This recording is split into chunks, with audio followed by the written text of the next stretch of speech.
Hey everybody, and welcome back to the channel, and today we will be finally reviewing Gunslinger Spawn number 5.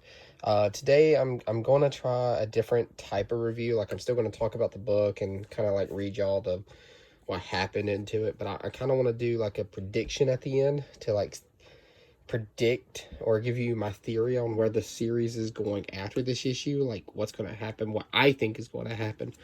But yeah, I just reread the issue. It's probably my third time reading it since I got it. It's good. I really love this cover. I'm glad that this, because my comic shop has stopped pretty much carrying like two covers. You tend to just get one out of the two because each Spawn book is now coming out with two covers. But this is the one I got, and this is the one I wanted too. It's a gorgeous cover. I love it. But yeah, I mean, is it just me or is that Sin? I feel like that's Sin. We haven't seen him since Spawn's universe, though. Anyways, let's get into it. So, this one's written by Todd McFarlane and art by Brett Booth, who, if y'all don't know, Brett Booth has a Twitter where he posts other art and all that. I'd go follow him. His Twitter handle is like Demon Puppy. Anyway, so it starts off after the conclusion of issue 4, where, you know, Gunslinger gets knocked the hell out by a clown. But yeah, so he comes to and everything, and well, we get to this beautiful 2-page spread where he's like, this fight's over, you know, you can't win. You know, I'm too powerful. I'm the mighty clown. You remember me? I'm the violator. No. So, in case y'all don't, like a refresher, Clown has managed to pretty much split his powers. You know, he's got this army of little baby clowns, which gets revealed on how that is. And then we got the actual violator right there. And then that himself is the clown. He's managed to just split it up. And as you know, the violator has hit the gym quite heavily. He's buff as hell. But, you know, pretty much Gunslinger doesn't exactly agree with the fact. So the thing is Clown wants to work with Gunslinger for a reason.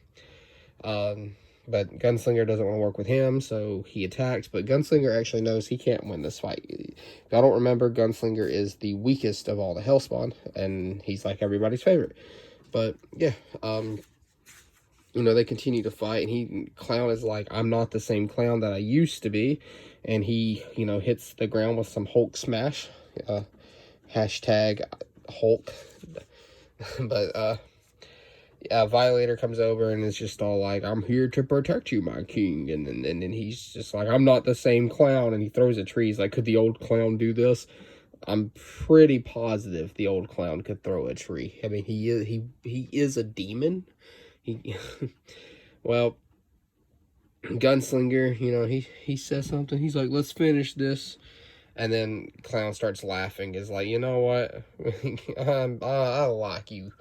And so, like I said, you know, he wants to team up. He starts explaining how, you know, he helped craft the first symbiote costume for Spawns. And that he doesn't understand why humans were the ones that got the costume instead of the actual natural born Hellspawn. There's a nice image of Malbolgia with Violator originally. See, he's all stick figurey. He's skinny as hell. He doesn't understand why he has to. Well, in a previous issue, issue 300, Spawn, like, he actually had the symbiote costume, and Spawn nuked his ass. Straight up got the Moab from Call of Duty. Sent him through time, and it pulled Gunslinger forward in time. So that's what happened there. Well, so Clown actually managed to have to fight himself. He had to fight the Violator form of it, tame it, blah, blah, blah.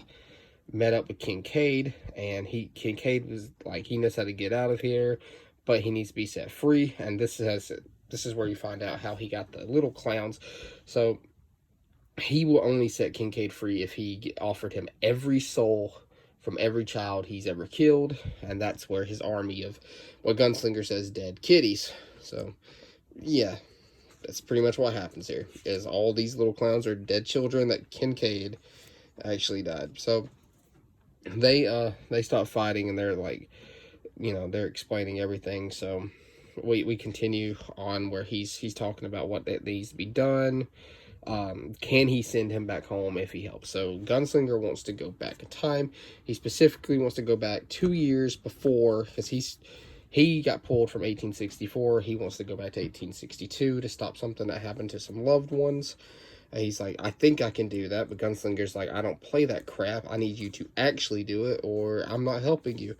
And so all of a sudden the wolves come, because Gunslinger doesn't even realize that these wolves are, you know, working with him. Like, they think he's their master, and an all-out brawl starts happening, and you get, again, another beautiful page, like this gorgeous page, you know, where all hell breaks loose, and they both realize that they need to stop the fighting, and they stop it, and then Gunslinger asks him what he needs to do. Pretty much all he needs to do is he can't let Al Simmons die. He needs to get close to him, be friends with him, and that's pretty much it. And Gunslinger agrees. So that's the end of the issue.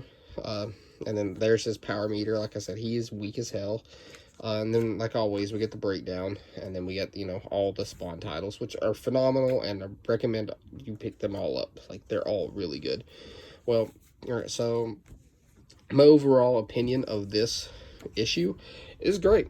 This is top-notch, like, storytelling, in my opinion.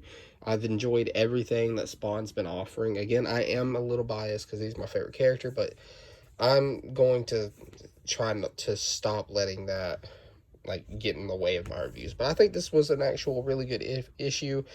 It did a lot of things I like. See, I'm a manga reader. I read One Piece, and I love when things get built upon, like world building. And that's what this is doing. This is building up the world, what's going on, because, you know, you got things in the Scorch. It pretty much explains why he's technically helping with the Scorch. He's trying to get close to Al Simmons. But yeah, overall rating, I do give this one a 9 out of 10. I think it's a phenomenal issue. Definitely worth picking up. The artwork is 10 out of 10 greatness. And I think Todd lately has been on fire with his writing, you know. With regular Spawn, it does feel like it's been a little lacking. Now he's not really writing it right now. He might. I don't know. I haven't read 327 yet, but he might be back on that one. But I'm not sure. That's what I plan to review next. But yeah, so my theory is I think Gunslinger is going to portray the clown. I really do. I think that you know, he thinks that the clown is going to betray him, so he decides to do it first. I think he tells Al what's going on. And I think that he gets killed specifically by the Gunslinger, because this is his title and all that. But that's what I think is going to happen. I don't see that he stays and helps the clown for the long run, especially since I believe the next issue is going to end the first story arc of the book. I just don't see it happening. But then again, it could. It would be interesting if he actually did work with the clown. My preference is he does work with clown. I think it would make him a more interesting character, because, you know, he just wants to do what needs to be done for him. He wants to go back in time so he can stop his loved ones from dying. And, you know, that's pretty much what Spawn's always been about, is trying to protect your loved ones. That's why Al came back in the first place. And issue 1, he wanted to come back for Wanda. I mean, it makes the most sense that he wants to go back in time to protect his loved ones. But in the end, I personally think he betrays clown. I don't know if it'll be next issue, but yeah, that's what I think. Again, this issue, I review it a 9 out of 10. My next review will be on Spawn 327, and then I want to do a ranking video of all 4 titles to show y'all which ones I prefer, which ones. Now, I love all 4 of these titles. Like, they're great. They're personally like my favorite reads every month. But yeah, I am going to do a ranking, and I do want to be fair about it. You know, with the Scorch, only 2 issues have been out. Issue 3 comes out next week. But anyways, so that's my plan. Issue 327 will be reviewed soon. I'll have it uploaded. And like I said, I want to do something different in my reviews and start giving y'all like a little theory, a prediction of where things go next. Anyways, I hope y'all enjoy the video. Like and subscribe. Share this with your friends if they enjoy comics. And guys, go out and buy Spawn. All of them. Every single one of them. Catch y'all next time.